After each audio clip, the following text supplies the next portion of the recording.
ওমানের বাংলাদেশ সোশ্যাল ক্লাবের কনফারেন্স হলে ক্লাবের চেয়ারম্যান সিরাজুল হকের সম্মানে এক বর্ণাঢ্য শুভেচ্ছা ও কেক কাটা অনুষ্ঠানের আয়োজন করা হয়।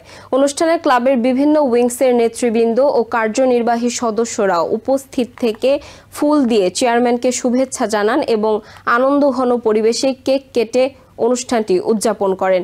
অনুষ্ঠানের সঞ্চালনা করেন আবু ইউসুফ।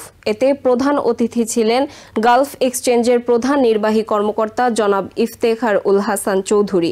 অনুষ্ঠানে উপস্থিত ছিলেন ক্লাবের vice chairman Rezaul Karim, vice chairman Azimul হক বাবুল, সাধারণ সম্পাদক MN আমিন, সহকারী সাধারণ সম্পাদক মোহাম্মদ আব্দুর রহিম সহ ক্লাবের সিনিয়র ও কার্যনির্বাহী নেতৃবৃন্দ।